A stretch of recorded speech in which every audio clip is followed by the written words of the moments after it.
Kylian! It's over! He's done it again! Unbelievable! Oh, straight into the roof of the net. Nice one. Straight down the middle. So, a good performance from both teams. Hi, welcome to Firstpost. I'm Rupha Ramani. Let's get started.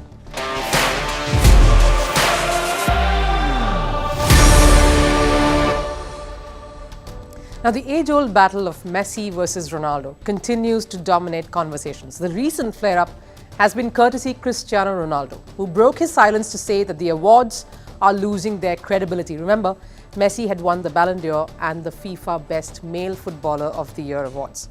This direct swipe has had some repercussions. And speaking of hitting back or giving it off, Indian fans are waiting for the India versus England cricket test series to kick off. This especially after former England cricketer Monty Panesar has called Virat Kohli and his team a bunch of chokers, urging England to sledge the Indian players. And while on the subject of sledging, the other story we tell you is crowds taking sledging players a little too far. Racist slurs in football matches have hit players hard, with matches coming to a standstill. All of this lined up in the show today. But first, let's take a look at all the headlines from around the world in Sports 360. Starting with tennis, world number 2 Carlos Alcaraz has booked a quarter-final clash with Alexander Zverev. He edged past Miomir Kecmanov 6-4, 6-4, 6-4 to book quarterfinals for the first time at a hard-court major. And in the women's draw, Elina Svitolina retired in tears from her 4th-round match. She was up against Linda Noskova. She needed a medical timeout at 2-0 down and couldn't continue the match any further. Former Pakistan skipper and chairman of selectors Inzamam-ul-Haq has blamed the departing chairman of the PCB, Zaka Ashraf. He has said that Ashraf was responsible for Pakistan's terrible World Cup run. Inzamam said Ashraf's actions created a negative atmosphere within the team during the tournament. Mohamed Salah will leave the Egypt squad at the Africa Cup of Nations. He will be treated for a hamstring injury that he picked up during the game against Ghana. Egypt hopes for Salah to return to the tournament as soon as possible, maybe in time for the knockouts. Salah had already been ruled out of Egypt's crucial Group B clash against Cape Verde today. And we rounded off from the latest updates from Ranji Trophy, which is India's domestic cricket tournament. Mumbai continued their winning streak. They beat Kerala by 232 runs to jump to the top of Group B. Tamil Nadu recorded their maiden victory of the season. They beat Railways by an innings and 129 runs, with Jagdishan scoring a double ton. In a lopsided Group B-C match, defending champions Saurashtra triumphed over Vidarbha by 238 runs to secure their first win this season.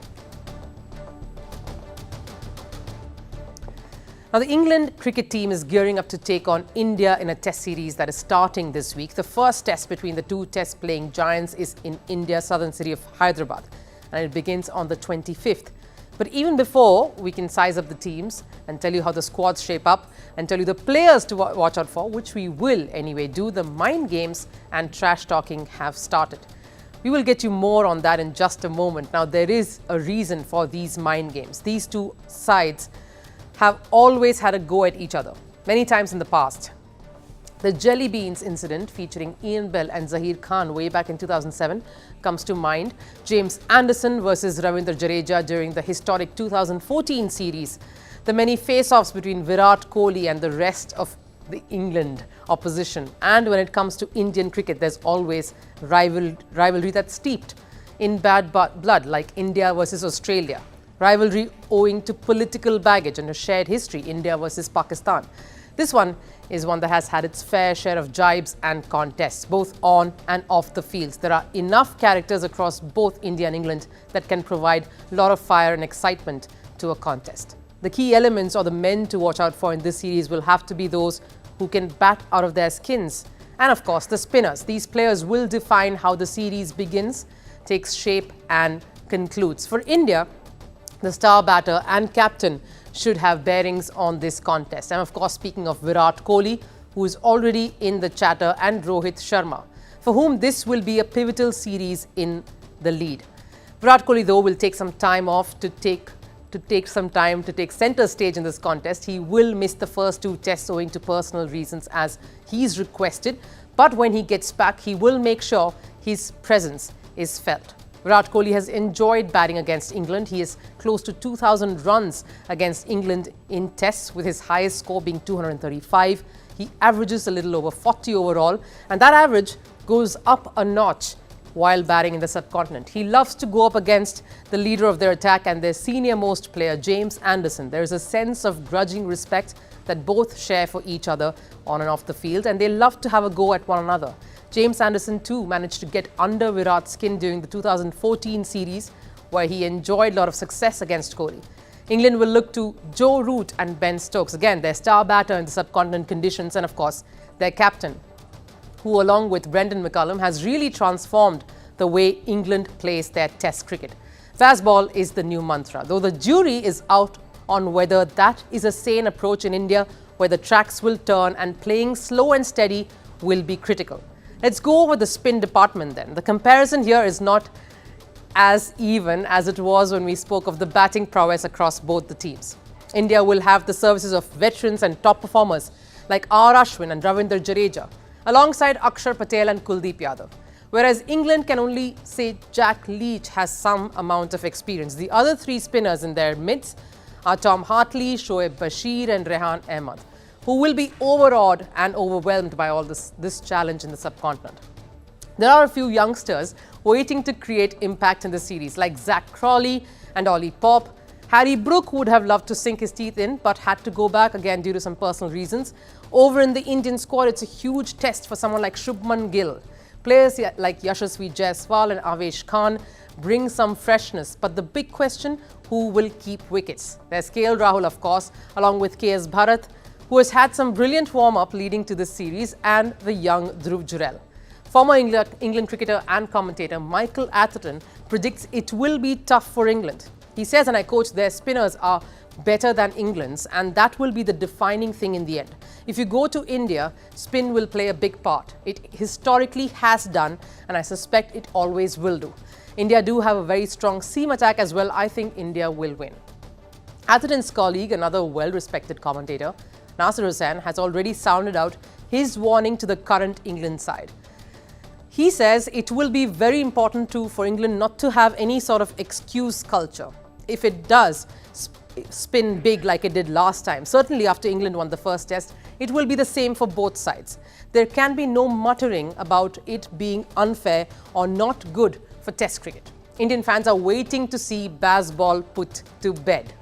England has not enjoyed victory in India in tests since that memorable series win back in 2012, and one who starred in that victory was Monty Panesar. He and Graham Swan ran riot in the series.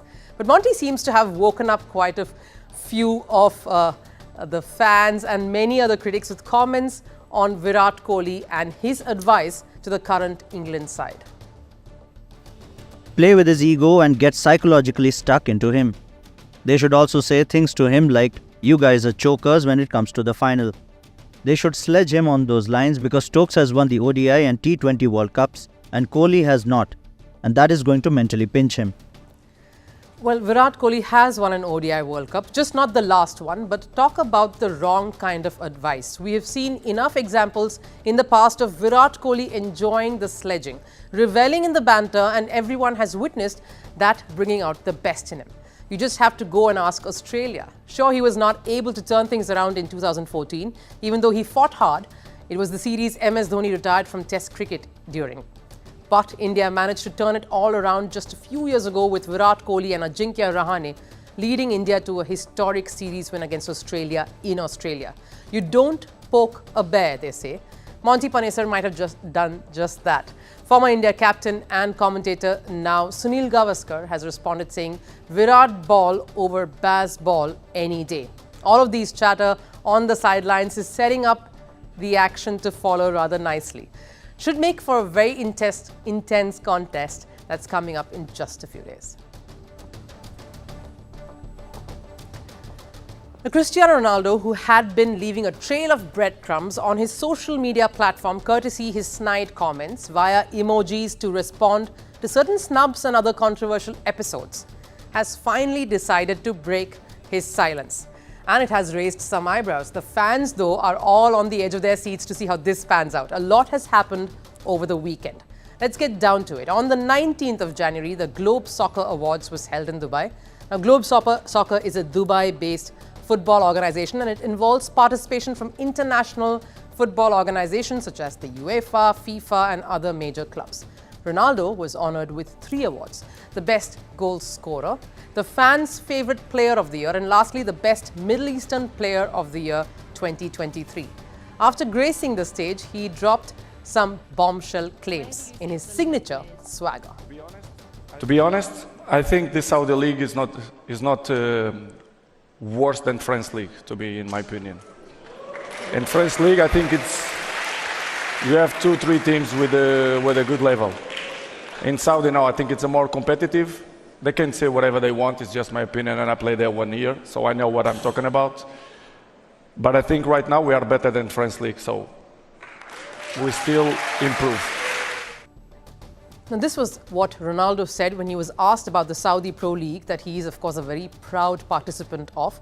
He says he prefers it more compared to France's Ligue 1, and it has a higher standard of football, he says. Ronaldo seemingly hitting back for all the snubs for leading a host of footballers away from European football to the Middle East. His statements clearly have stirred things up. Last year, the Saudi Pro League saw a massive influx of money. 4 of its biggest clubs are controlled by Saudi's public investment fund. This, of course, includes Al-Nassr, the very same club that Ronaldo captains now. Despite being the highest goal scorer in 2023, though, his trophy cabinet for this year remains a little barren. He's remained silent about it for so long until now, and he did not mince his words. He did not hold back when asked the questions, and just like many greats in sport who love being hated, being snubbed, Ronaldo answered all of the haters in the manner only he can. And with 3 awards in his hands, he was reminding the world that he is not done just yet. I like when the people doubt about me, and I prove again that 1 year with successful. I had last year a little bit difficult journey, but I'm glad that things happened because make me feel more strong. And you can see this year I did a fantastic season. I was the best goal scorer. Imagine to beat that animals, the young lions like Haaland, for example, with the goals. So I'm proud. I'm 39 soon, and I'm still looking good. So I'm proud. Only he can give such a cheeky response, but this sounds like fury that was just simmering beneath, waiting to be unleashed.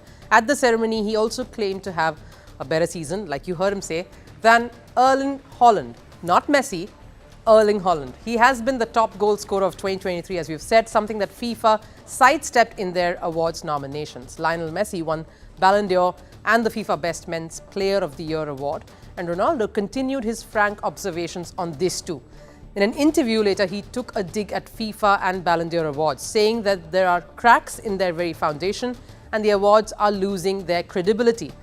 He said, and I quote, "I think that in a way these awards are losing credibility. We have to analyze the entire season. It's not to say that Messi didn't deserve it, or Haaland, or even Mbappe. I simply no longer believe in these awards. It's not because I won at Globe Soccer, but there are facts, there are numbers, and the numbers don't deceive. They can't take this trophy away from me because it's a reality." Ronaldo scored 54 goals in 2023, both for Al-Nassr and Portugal combined. That tally surpassed Haaland's numbers, who took home the best men's player at Globe Soccer. For CR7, but Ronaldo's many responses have also had some consequences. League One didn't hold back and retaliated. Look at this. This was League One's response to his comments. The photo features PSG striker Kylian Mbappa, who is holding Ronaldo's face. It was taken during a match between PSG and Al-Nassr back in January 25, where PSG beat Ronaldo's club Al-Nassr 5-4. It's a clever way of poking back at him. There wasn't any caption though, it didn't need one anyway. That cheeky picture spoke volumes. You see, it was uploaded on January 19th, the very same day the Globe Soccer Awards were announced and when Ronaldo made those comments public. It's also important for me to give you some perspective on the timing of these statements that Ronaldo made regarding Saudi Pro League and how it's a better league. It's come at a time when there is a lot of turmoil currently, with England midfielder Jordan Henderson, who played for the Saudi club Al-Ittifaq, recently terminated his contract. He was unhappy and he was asked to leave the country thereafter. Karim Benzema is reportedly unhappy too, and he is considering ditching his club during the summer transfer window. The 22nd of January, that is today, marks exactly 1 year since Ronaldo made his debut for Al-Nassr. It was a saga that encapsulated a whirlwind of talks, controversies and drama. While Ronaldo may have declared his rivalry with Messi as being over, everyone else observing the drama can see that battle lines are clearly drawn. And all of this chatter is just the perfect lead-up to a grand showdown on February 1st, when the two legends will collide on the turf, with Inter Miami taking on Al-Nassr. Now, from the football fields to the cricket pitch, prominent players have been targets of racial slurs and abuses. The unfortunate reality is such incidents have become increasingly common, be it Indian cricketer Mohammad Siraj, who was mocked by fans in Australia, or footballer Vinicius Junior, who was subjected to racial insults. The signs are everywhere. And another such incident came about this weekend when AC Milan was playing against Udinese, continuing to put the scanner of an intolerant set of fans, especially when it comes to football. Racial abuse is deeply entrenched in sports. They are frequently used, especially in football matches. And FIFA has come down hard on these violators. But before we tell you what the governing body has said, let's take you back to the latest episode that has disrupted the sport. The latest incident occurred during a football game over the weekend between AC Milan and Udinese. After AC Milan's match at Udinese was halted, Mike Mignon, the goalkeeper of Italian club AC Milan, reported hearing monkey noises from Udinese fans. Listen to this. After attempting to get the first clearance, I went to get the ball. I heard monkey sounds for the first time. I said nothing. Second time it happened, I went to the bench to inform them what happened behind the goal. It's something that should not exist in the world of football, but unfortunately, it is something that has been going on for so many years. Mignon reported this to the referee and walked off the field, resulting in play coming to a halt. His team also went back to the tunnel to show support to him in solidarity against the issue. The team was fuming, and the goalkeeper in particular, who did not hold back after the game. We have to react, we have to do something because we can't play like this. Okay, the boos we can take because we are playing a game away from home, but this thing of racism cannot be allowed to reach this level.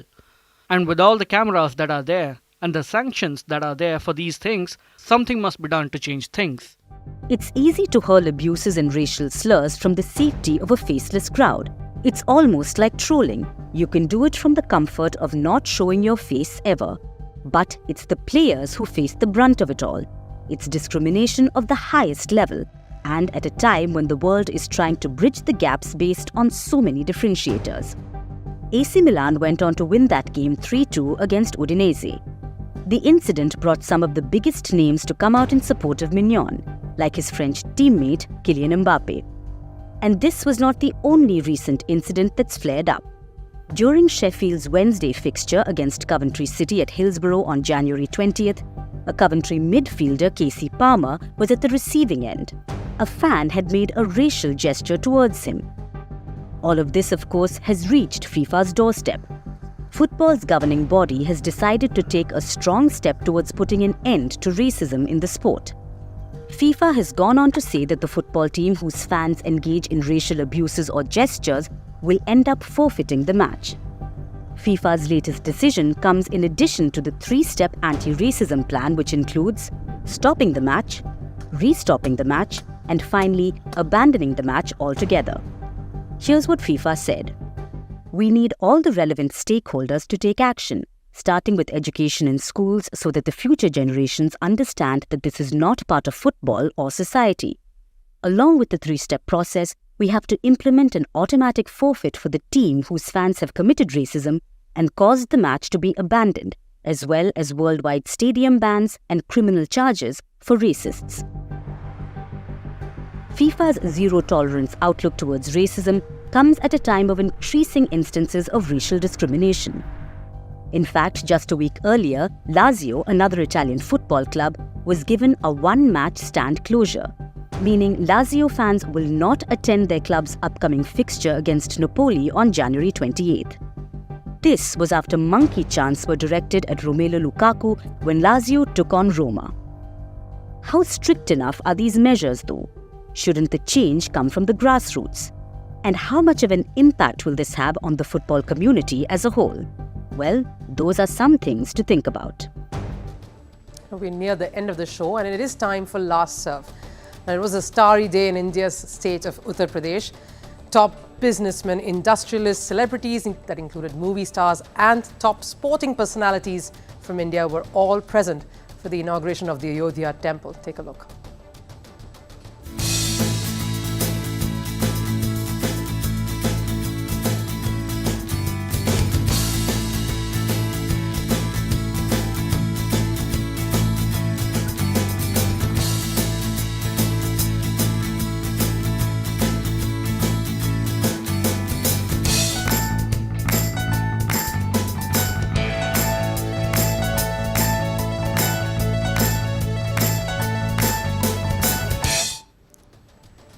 That about wraps it up here for us here on Firstpost. Thanks so much for watching with us. I'll of course see you again tomorrow. Till then.